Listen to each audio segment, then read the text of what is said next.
Bonjour à tous, bienvenue sur la chaîne de Plancton Curieux. Nous sommes le vendredi 28 juillet 2023. Petite map dans le rouge, on le voit ici, hein, des baisses qui somme toute sont assez raisonnables, on est entre 2 et 7, 8%. Exception faite pour IMX qui nous fait un joli 18% là, il a explosé à 4h25.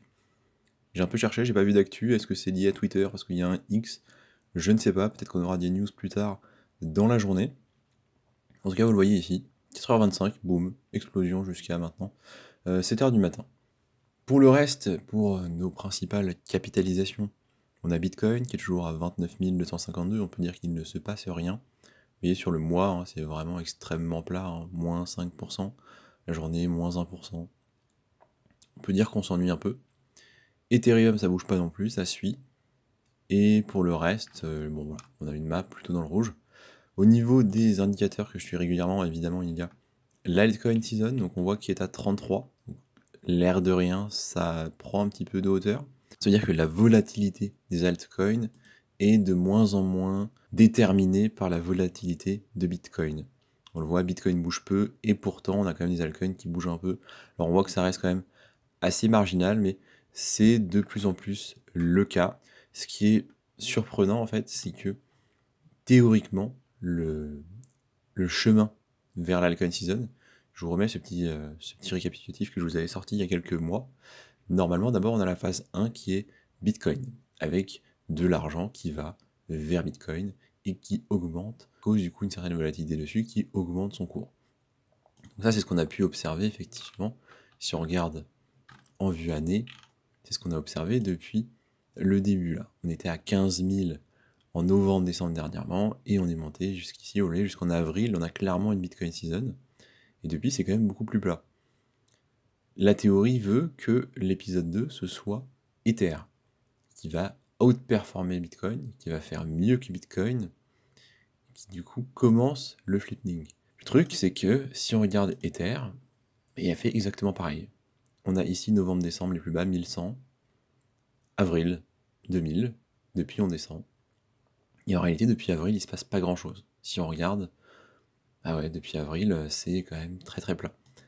Donc on n'a pas vraiment eu de flipping, on n'a pas vraiment eu de passage de liquidités qui sont allées de Bitcoin vers Ethereum. Ce n'est pas ce qui s'est passé. Donc ensuite, la théorie serait qu'on ait les large caps qui commencent à exploser, donc les plus grosses capitalisations parmi les altcoins, puis l'altcoin season réellement, avec toutes les mid caps, ainsi de suite, jusqu'aux mêmes coins. Voilà, théoriquement c'est ça. Le truc, c'est qu'on observe une espèce de début de retournement, de la volatilité qui va sur les altcoins, mais Ethereum, lui, ne bouge pas. Donc c'est une situation qui est un peu inédite, qui est un peu particulière, et qui, en fait, est peut-être temporaire, si on doit respecter ce pattern-là. Peut-être que cette courbe d'altcoin va redescendre, retourner vers une dominance de Bitcoin, qui ensuite va donner des liquidités à Ether, puis suivre son chemin, ou alors pas du tout. Donc voilà, on est dans une situation un peu étonnante, hors du commun, un peu inhabituel, que l'on va du coup observer avec intérêt dans les prochains mois. Et enfin, c'est quand même intéressant au niveau technique de regarder où sont les volumes. On voit que les résistances à 31 et 32 sont toujours là, même si effectivement c'est de moins en moins marqué, de moins en moins de volume. Et on a un support qui est toujours là, autour des 29 500. Là aussi, très peu marqué, hein. Je pense que c'est assez facile d'aller le casser, même si pour le moment, la réalité, c'est qu'il se passe à peu près rien. En termes d'ordre, c'est quand même notable que l'ensemble du marché, la majorité du marché, est vraiment sur une période de non-achat. C'est pas spécialement de la vente, mais on est sur du non-achat. À l'exception des plus gros, donc on voit ici, la courbe marron, hein, c'est bien les portefeuilles de 1 million à 10 millions, eux sont plutôt à l'achat. On voit ici 800 millions, et les portefeuilles de 1K à 10K. Les mêmes en fait qui faisaient déjà des achats il y a quelques jours quand on avait regardé. C'est assez intéressant. Après si on regarde en termes de volume sur Bitcoin, ça reste très léger. Vous voyez sur la journée d'hier c'est 11 milliards, donc on est clairement en baisse. C'est rare d'avoir des volumes en dessous de 10 milliards sur Bitcoin, donc ils achètent quand même pas énormément. Voilà, c'est tout ce qu'on peut dire à mon avis d'intéressant en termes d'indicateurs. Pour le reste, on fera une analyse plus poussée bien évidemment ce week-end. Voilà, on va maintenant passer aux news. Première nouvelle, c'était la nouvelle importante d'hier en Europe.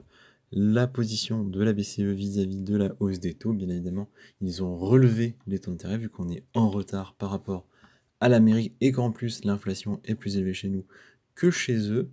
On se retrouve donc avec un taux de dépôt à 3,75, c'est le plus haut depuis 2000, et un taux refi, donc de refinancement, à 4,25 points. Voilà, il n'y a pas grand-chose de plus à dire.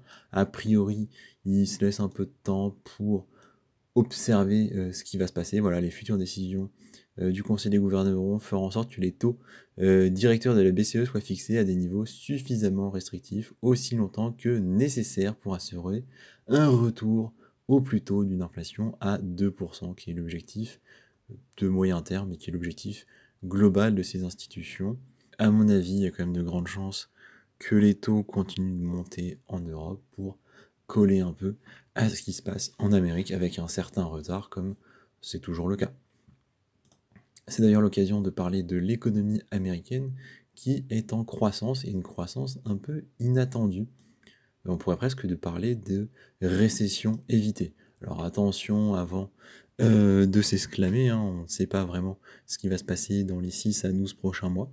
Mais voilà, le marché en fait attendait une progression de 1,5, 1,8 au mieux, et il s'avère qu'en fait on a une croissance de 2,4 sur un an pour le deuxième trimestre 2023, ce qui est extrêmement positif parce que c'est sensiblement plus que ce qui était attendu.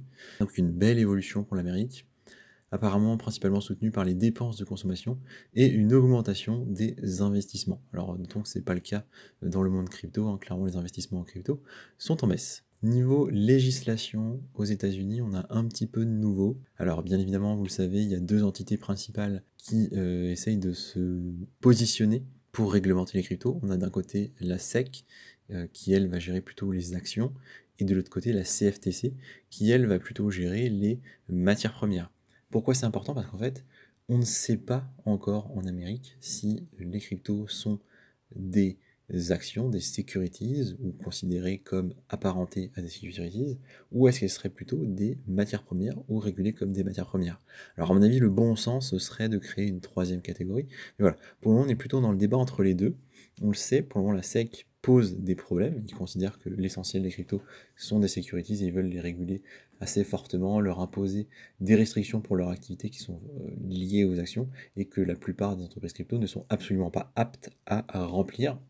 Le problème, c'est que ça entraîne un certain nombre de conflits. En plus, ils ont perdu contre Ripple et ça pose la question du retard potentiel de l'Amérique vis-à-vis du reste du monde qui, lui, met en place des réglementations qui sont peut-être un peu plus claires. On a du coup toujours cette dualité, cette problématique. Et pour résoudre ce problème, on a un projet de loi qui commence à apparaître au niveau du Congrès américain. C'est ce que nous propose cet article. Tout ça arrive bien évidemment dans le contexte que je vous ai expliqué en préambule, avec en plus un besoin de redorer une image, hein, vous voyez, avec la faillite de FTX, de Celsius, de Voyager Digital en Amérique, ça commence à faire beaucoup. Le marché crypto a besoin un petit peu de reprendre un petit peu du poil de la bête.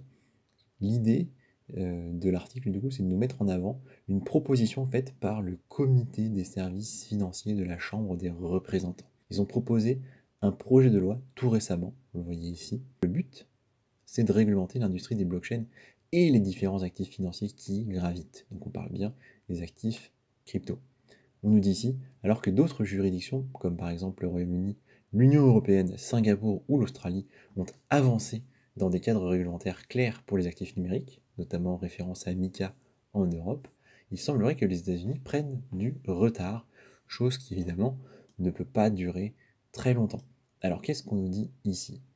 On nous dit que l'un des principaux objectifs, c'est de définir si les cryptos sont des titres financiers, les fameuses securities, ou des marchandises, les commodities. Donc est-ce que ça peut être régulé par la SEC ou la CFTC? Donc on exclut, en tout cas pour le moment, la troisième possibilité qui serait de créer une nouvelle classe d'actifs. Maintenant que ça c'est défini, en fait on comprend qu'ils ont envie d'un petit peu plus extraire la SEC et de plus donner de poids à la partie commodities, aux matières premières, la CFTC. C'est ce qu'on nous dit dans ce deuxième article, vous voyez ici. Ils nous disent un projet de loi assez complet qui prévoit une nouvelle approche réglementaire pour les actifs numériques et attribue une supervision majeure à la Commodity Future Trading Commission, la fameuse CFTC. Donc le projet de loi a été largement adopté, on voit ici 35 voix pour et 15 voix contre, à suivre cependant parce que ce n'est pas encore complètement acté, ce n'est pas définitif. Donc, je pense que ce sera une nouvelle prise positivement par le marché crypto si effectivement le projet va à terme. On continue en Europe ici, la Banque d'Italie qui travaille avec Polygon. Polygon, faut le rappeler, il travaille vraiment beaucoup. Je fais quasiment une vidéo par semaine pour dire que Polygon a un partenariat, que Polygon développe des projets, que Polygon fait mieux. C'est vraiment le super projet Polygon quand même, j'ai l'impression. Et ici, il a été choisi du coup avec Fireblocks pour travailler sur la tokenisation d'actifs. Donc je vous l'ai dit déjà à plusieurs reprises, et je crois que je vais continuer à le dire les prochains mois et même les prochaines années, la tokenisation d'actifs, c'est une des grosses narratives pour les prochaines années dans le monde des actifs numériques. Donc la Banque d'Italie qui explore la tokenisation des actifs. La Banque d'Italie, en 2020, ils ont inauguré FinTech Milano Hub. C'est un hub technologique destiné à soutenir la transformation numérique du système financier italien. Ils ont annoncé un projet lié à la finance décentralisée qui vise à aider les institutions financières à s'initier sur la DeFi, notamment dans le secteur de la tokenisation d'actifs. Et tout ça se fait via Polygon et Fireblocks dont on a parlé tout à l'heure. C'est super, c'est vraiment super. Je trouve que c'est vraiment une bonne façon de voir les choses. C'est pas dire oh non, on veut pas de la DeFi, ils sont en opposition avec nous. C'est dire ok, comment on va se servir de cet outil-là et via quels acteurs déjà en place on va se positionner. Je trouve que la réflexion est pertinente. Ils font quelque chose qui est intelligent et j'espère que ça va fonctionner. Et donc on voit ici le rôle de Polygon, c'est Polygon Labs qui va accompagner le déploiement de services DeFi réglementés sur l'une de ces chaînes. Et de l'autre côté, on a Fireblocks qui va proposer un service de garde des crypto-monnaies pour les institutions. Donc concrètement, il va faire de la custody, un peu de la même façon que Coinbase est censé le faire pour les ETF de BlackRock. Un mot sur WorldCoin, je vous ai fait une vidéo il y a quelques jours. Il semblerait que beaucoup de personnes viennent se faire scanner leur iris, cette chose qui nous inquiète un petit peu, moi le premier. Bien selon Sam Altman, donc, il y aurait un scan iris toutes les 8 secondes, ce qui est quand même considérable. Alors est-ce que ça aura vraiment une utilité? Je ne sais pas. Un scan d'iris, ça permet d'avoir 25 tokens WLD, donc 50 $, au cours actuel. Selon WorldCoin, on a déjà plus de 2 millions de personnes qui ont été scannées, 63% localisés en Afrique et en Asie. L'Europe, c'est 17%. Ce qui fait qu'en Amérique, au final, c'est pas tant que ça. C'est de l'ordre de 20%, quoi. On continue ici avec Binance, qui liste le premier dollar numérique. C'est le FDUSD. C'est ce qu'ils appellent le premier dollar numérique. C'est un stablecoin. Donc, ils ont un nouveau stablecoin, le FDUSD, qui est le premier dollar numérique. Donc, dans un premier temps, notez qu'il y aura 0 frais d'inscription. C'est une offre de lancement, tous les utilisateurs peuvent en bénéficier. L'idée, c'est d'amener des liquidités sur, évidemment, ce FUSD. Alors, bien évidemment, dans une vidéo plus poussée, je ferai une recherche sur le FDUSD pour savoir comment c'est backé, comment ils ont construit la chose, est-ce qu'il y a des réserves, etc., etc. On ira se renseigner parce que là, l'article donne assez peu d'infos, et c'est pas l'objet de la vidéo, on est là pour faire des actus. Et évidemment, il y aura une vidéo portant sur le FDUSD dans les prochaines semaines. Et on termine cette vidéo par Venom. Sachez que c'est un projet qui est actuellement en testnet, que le testnet est gratuit, que l'essentiel des tâches à réaliser pour le potentiel airdrop sont gratuites. Il n'y a que au moment des bridges que l'on peut, qu'il faut un peu de token.